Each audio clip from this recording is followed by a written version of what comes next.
Sharing your faith is part of growing up. It's a divine current that God has poured into a flow, and all we have to do is just jump in it. What does it look like for you to share your faith with a confidence that God has called you and empowered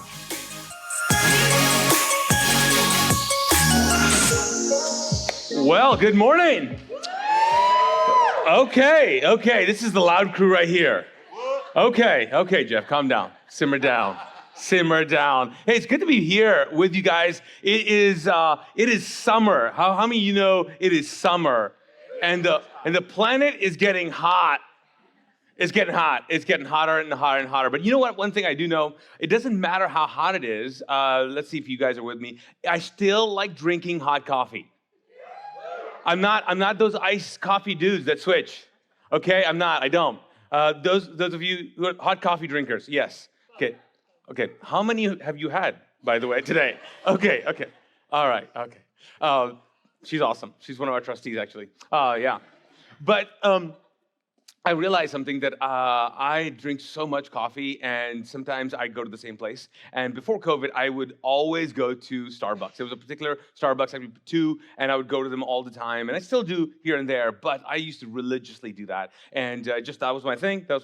And I remember once I walked in, and I was on a phone call. I sat down, and I got my laptop out, and I started to do some work and return some emails and all that. And all of a sudden, I see, and someone comes and just drops off my coffee. Right there. And I was like, I looked up and she was like, got you. And I'm like, why? Now, I don't do black coffee, friends. It's complicated, okay? I don't do just black coffee. She has to know my stuff. And so she knows it. And I'm like, oh man, that made me feel so special, right? And then it started happening. I was like, this is cool, And I'd sit there and then they would just bring my order to me. And I don't know what it is, but I can get used to that. Anybody else? You get used to that? I was like, I'm the man. I have arrived. If I walk in and they're like, hey, they don't spell my name correctly, but they do. They never have. And for a season, I actually called myself Beyonce, which they loved. But it's so cool. Okay, have you ever had a moment like that where you felt so special? Like someone made you feel special, right? There are people who you interact with, maybe just during the day, maybe it's a restaurant, maybe it's like out of the blue, but they make you feel so special, and you feel like, oh man, this is awesome. This is so great. Well, the reason why I want to talk to you about this is that the feeling that you get about being special is uniquely human. But there's another feeling that is not just, it's as intense, but it's more lasting, is when you and I make someone else feel special.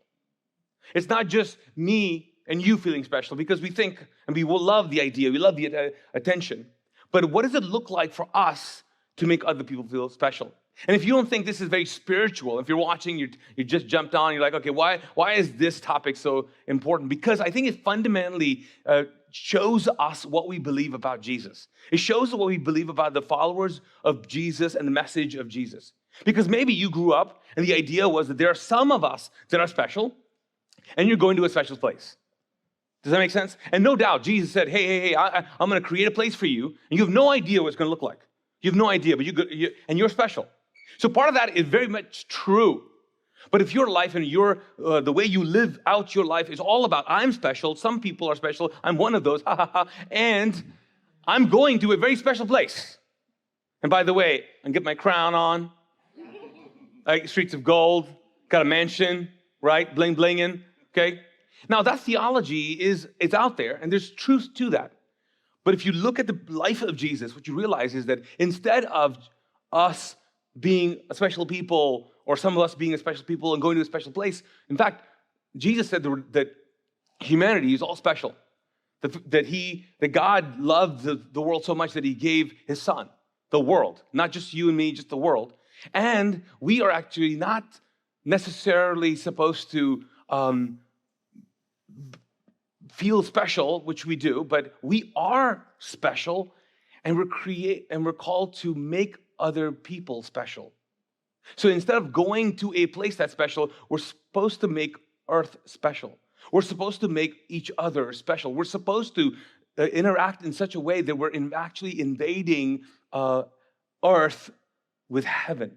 And so when Jesus walked into human history and grew up in it and begins teaching, but not just that, living his life, he lived in such a way that he made people who thought they were not anything. They thought they were just marginalized or people group that other people did not want to talk to them. They were the untouched. They were the ones you don't really talk about. He went particularly after them and he made them feel special. And so I think he's inviting us to do the same thing. You see, last week I talked about the idea that part of growing up spiritually is sharing, right? Because physically growing up, you have to tell your kids to share. But spiritually, you got to do the same thing. You share your faith. That's a part of growing up. That's a sign of maturity. The other sign also of maturity is this idea of making people feel special. You see, if you and I just live our lives trying to experience being special, like we want other people to make us special. Like, have you ever had a conversation and you're like, oh my gosh, you just want to feel special. Like, I have to live my life here to make you special. You know what that is? That is an immature adult. Because you know who you have to make feel special? Kids. Kids, you make them feel special. You know who makes kids feel special? Adults. So spiritually, adult people, you know what they do? They don't walk around trying to make themselves feel special or trying to fill in this gap. Spiritually adult people make what? Other people feel special. And so I think for some of us, I think this fundamentally changes the way we live out our Christian faith.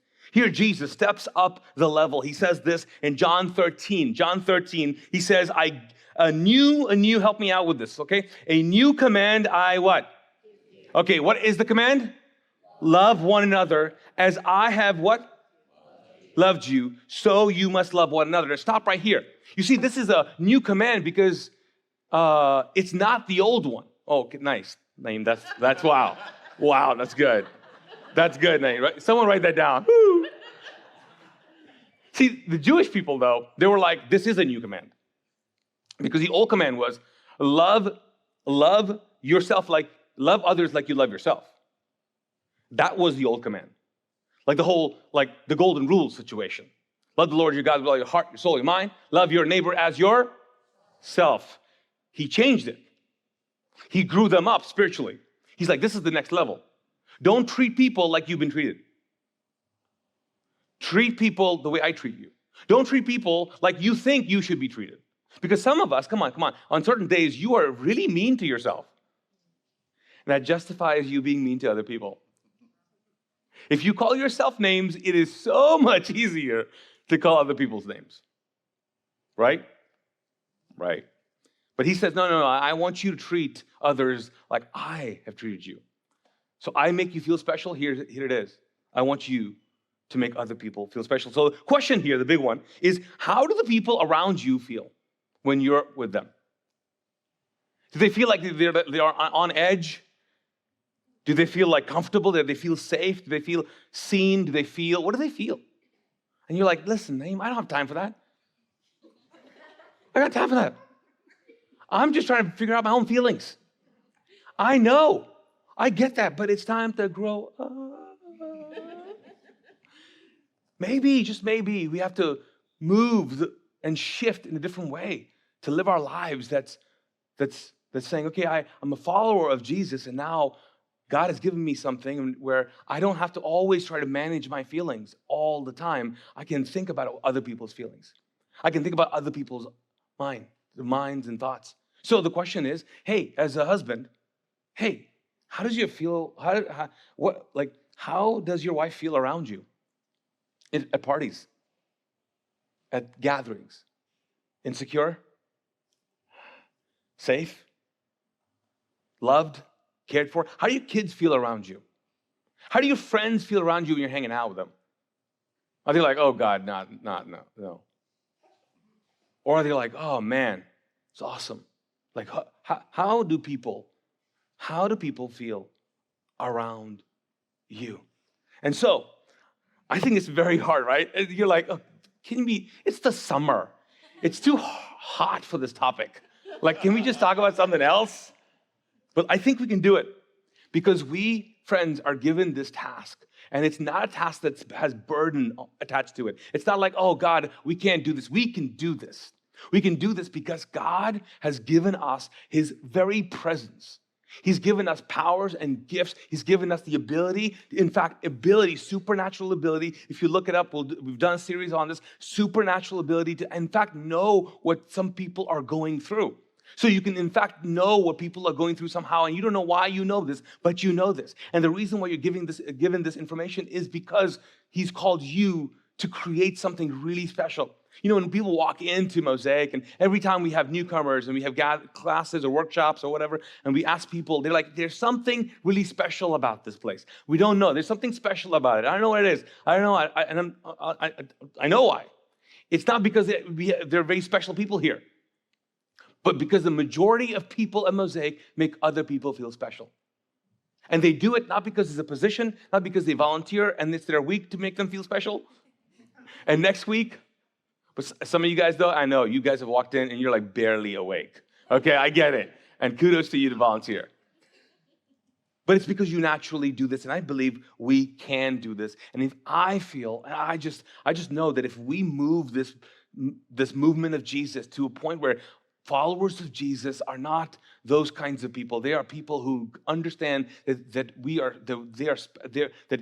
everyone's special, and we're supposed to create this earth or this place, this existence into a special place, a special moment. So let's jump in, okay? Let's jump in, okay? I'm going to assume that you guys are all with me, okay? Okay, so first thing, what do we need to do? First thing you need to do to make people feel special is you have to have, this word is decision. You have to set your intention to decide that you're going to do this. That means you have to, like, in a sense, preload your responses of what you think. It's like believing the best about people, even though they don't deserve it. How many people in this world do you know that really deserve to be treated special?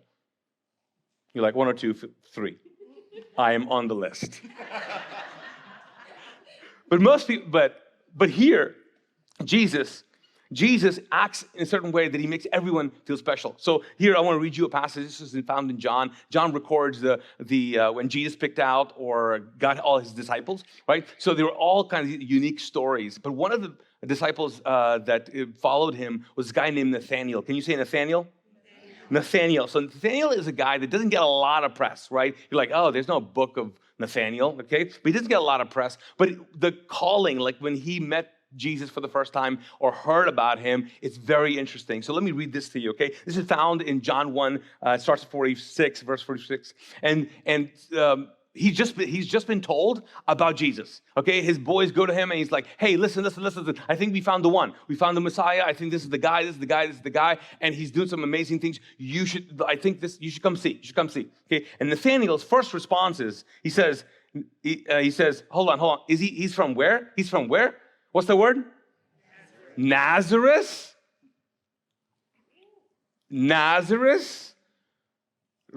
Really?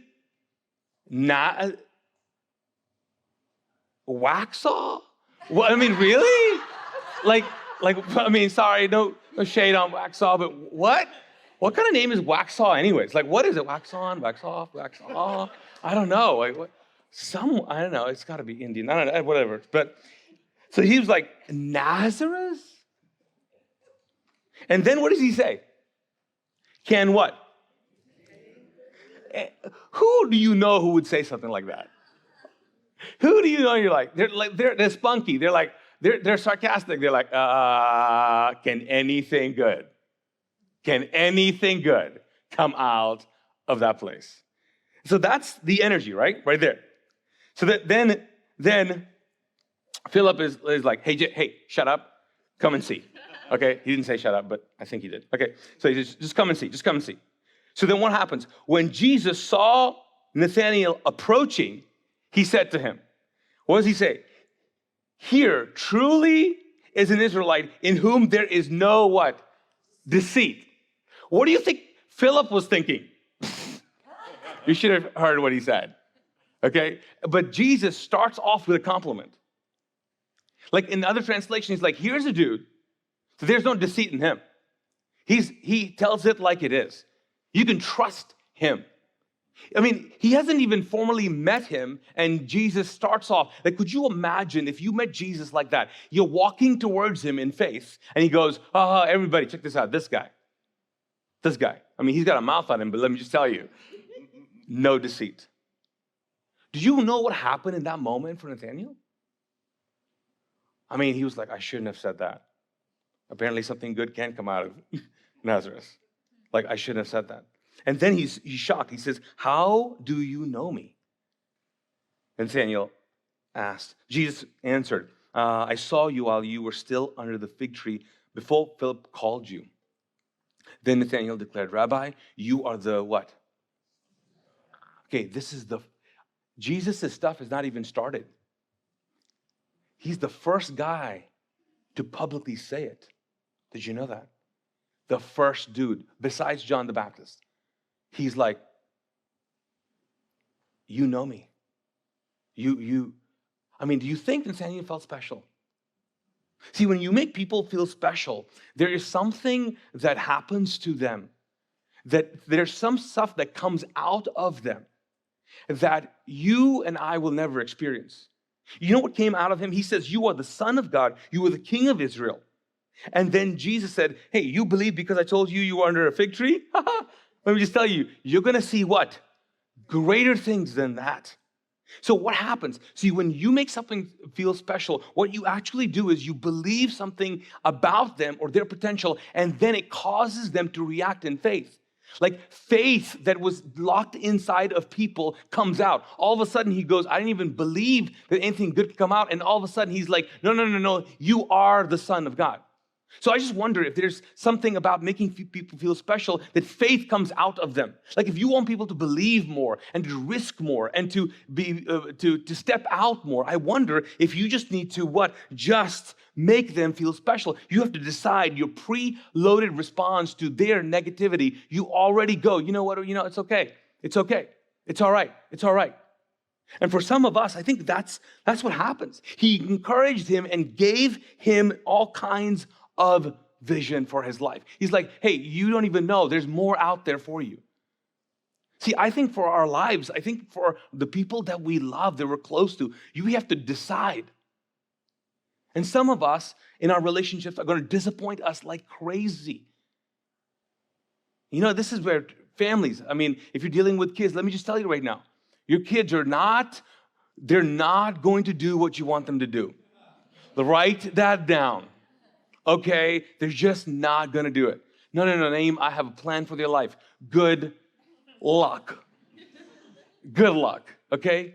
I'm not saying it's going to be negative. I just want to say that if you just breathe that faith into them, belief in them, trust in them, you will release something in them that you'll never release by trying to control them. Never. So, do that. Second thing, I think we have to do is we have to full on communicate. And I mean, like communication is a big deal when making people feel special. And I'm not saying just talking. I'm talking about living your life a certain way, communicating with them, showing them what's happening. And this is so profound. So Jesus, John continues to record his ways, and he records this, which is so honestly profound. Okay, this is a passage in which Jesus does something that rabbis would never, ever do. They would what? Never what? Ever do. Rabbis don't do this kind of stuff. Okay, and he was considered a Jewish rabbi. He's eating a particular meal with them, and he does something. Here, let me read it to you. This is John 13. John 13, he says, when he had finished eating? No, finished what? What's that word? Washing their what? Okay, first of all, see, some of you guys are like, I'm out. Right there. My daughter, she's awesome. She calls feet dogs. I didn't even realize it till she was like, get your dogs out of my face. I'm like, what? Dogs? We have cats. I mean, I thought we were, I like dogs. I prefer dogs. And she's like, get your dogs off. Like, or if I'm wearing sandals, she's like, why can't I see your dogs? I was like, what? How many people call your feet dogs? Anybody else? Okay, that's her. Just her. Okay. We're starting a trend. We're starting a trend. Okay, get your dogs off. Okay, so here he just had finished washing their dogs, okay? Then he put on his clothes and returned to his place. Now, right there, see, we all seek status, right? Oh, is it just me? Okay, we all do. We all seek a certain place. And we like people to know we're in a particular what? Place in life. We've got this image. Hey, there's certain things I used to do. I don't do them anymore. You know why? I've gone up. Next level, baby.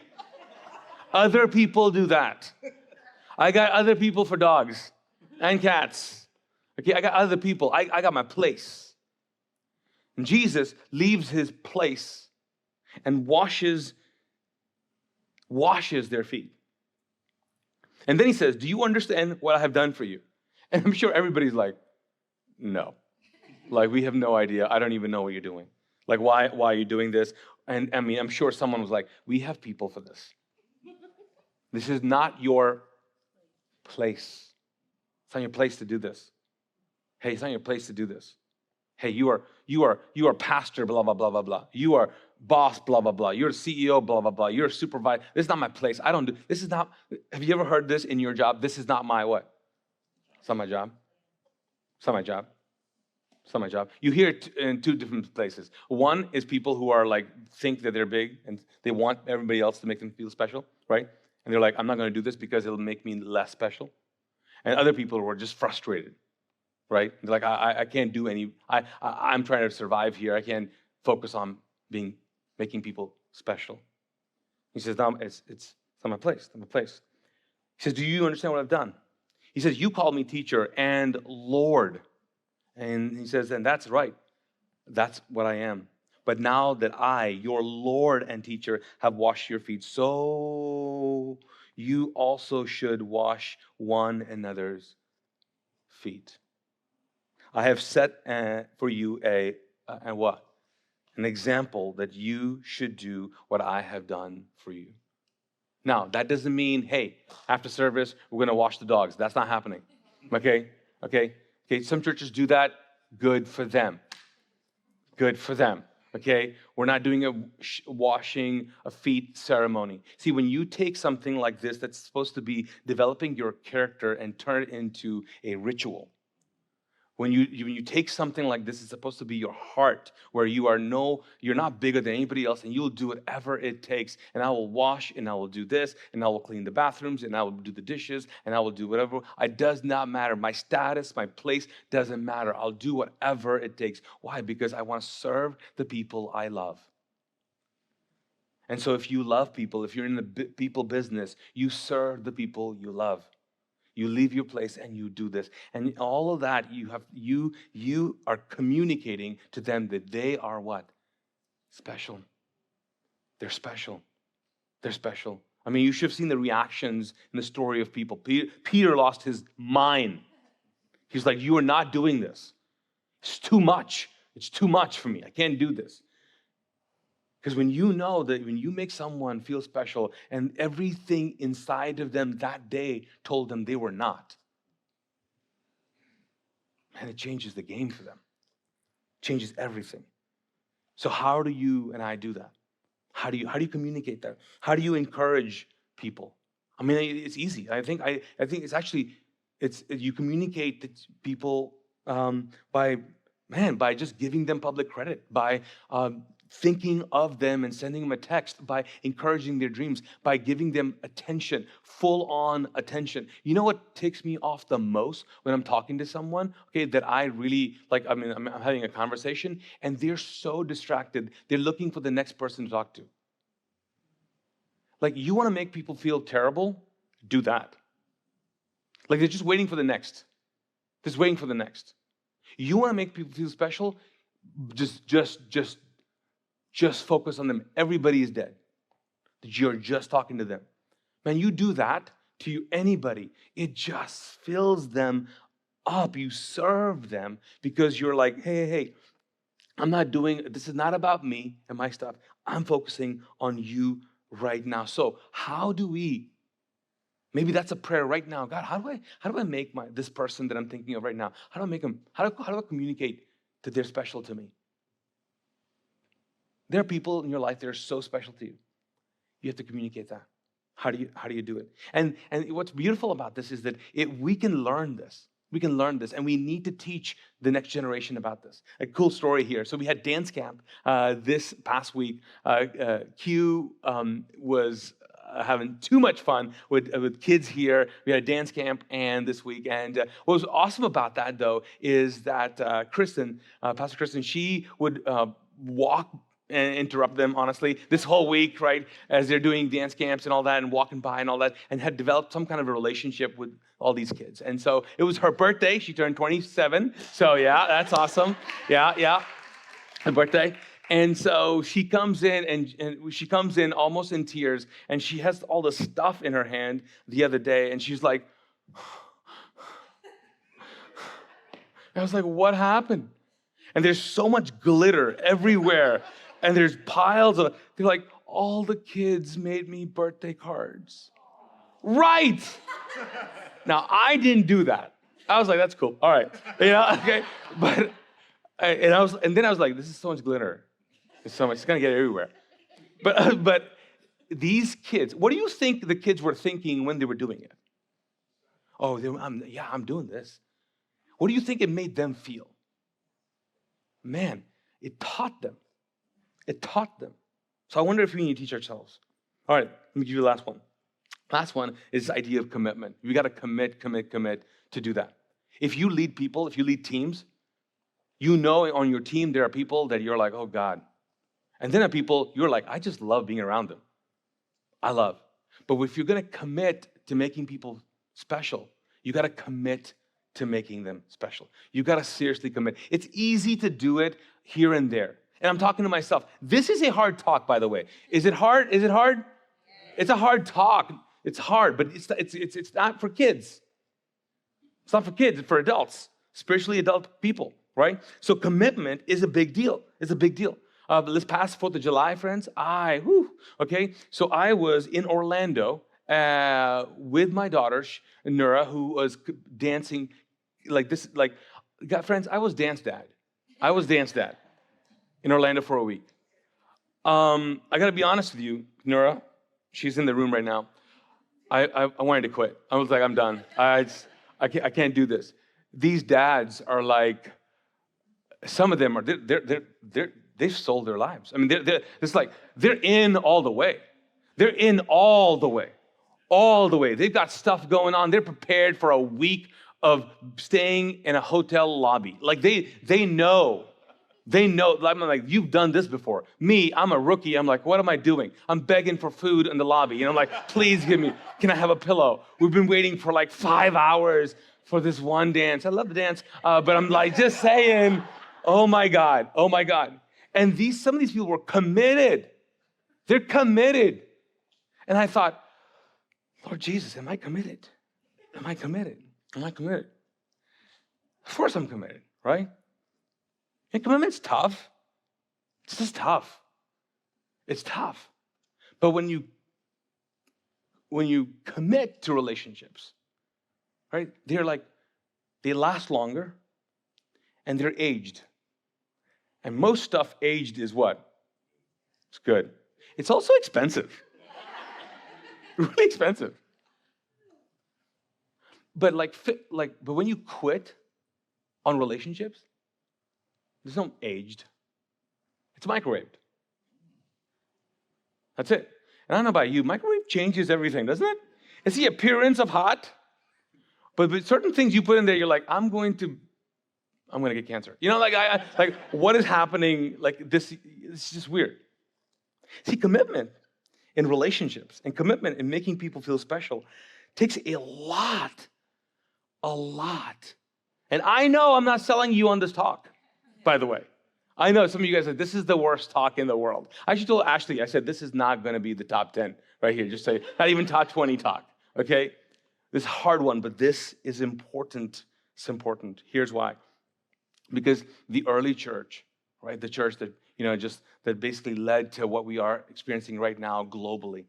See, they started with this idea that they were not special people going to a special place. They were special, and they were trying to create a special place here. They were trying to invade uh, earth with heaven, and they were trying to be a heavenly community in the midst of just an earthly disaster, right? So what do they do? Acts 2, let me read you this last passage. It says here, all the believers were together and had everything in common. They sold property and possessions to give to anyone who had need. Every day they continued to meet together in the temple courts. They broke bread in their homes and what? Ate together with glad and sincere hearts, praising God and enjoying the favor of what? All the people. And the Lord added to their number those who were being saved. This is the birth of the movement of Jesus. It started with people committing that they were going to do whatever it took to love one another and to make each other special and to cover each other's burdens. And I see this at Mosaic. That's what, when we do these block parties, and we've had these block parties, some of you guys have gone to them, some of you guys have heard about them, missed a few. We've got, I think, a few coming up as well. But these block parties are when we eat together, we hang out together, we talk together, we laugh together. There's crying together. I mean, there's all this togetherness. And the thing is there's something particular going on. It's people coming together, not a bunch of people, not 15 to 30 people coming together, and everyone in the room is like, make me feel special, make me feel special, make me feel good about myself. No, what are they doing? They're like, I want to share my life with you. Like, how can I connect you? The people who have been hosting these groups, what are they doing? They're making people feel special. Like when we do all these things, when we gather together, we make other people feel special. And that births the movement of Jesus.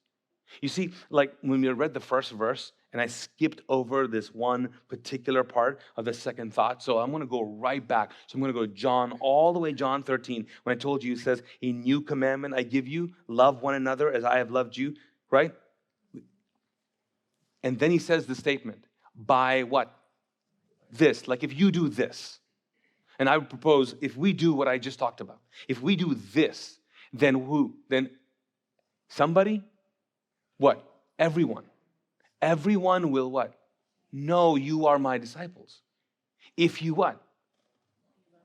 And my translation would be if you just make each other feel special, if you care about the other person.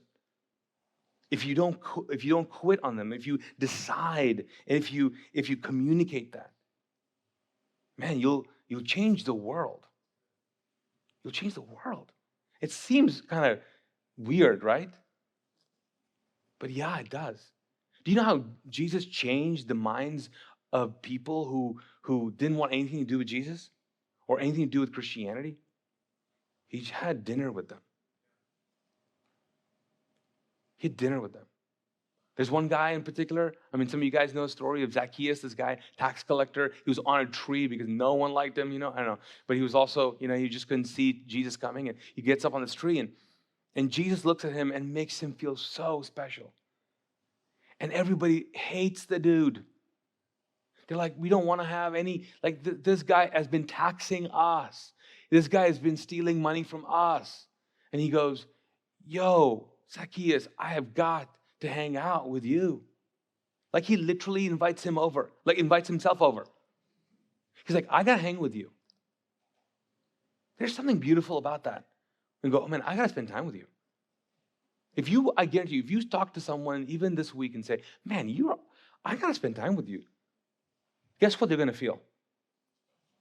Special. Special. Because God has made us not just feel special, he's made us special. He's given us his power, his Holy Spirit. He's called us the church. So shouldn't we not do that? If you're ever grateful for what God has done in your life, if you've ever felt God make you feel special, then we're called to make what? Others feel special. So let me pray for us. Lord God, this is very hard to do. Extremely complicated for so many of us. But the truth is, God, is you're calling us to grow up. And growing up means really owning the fact that we are your church. That we have a special mission. We have a special calling. And we're called to be unique in our interactions with everybody. And God, I know that this is not easy by any means. And the world we live in says, no, make yourself feel special. Make yourself feel special. Get more compliments than you give them. But God, your world is upside down. So God, I pray, in a world that continues to challenge us, give us the power to change it. I pray this in your Son's name. Amen. Let's stand together.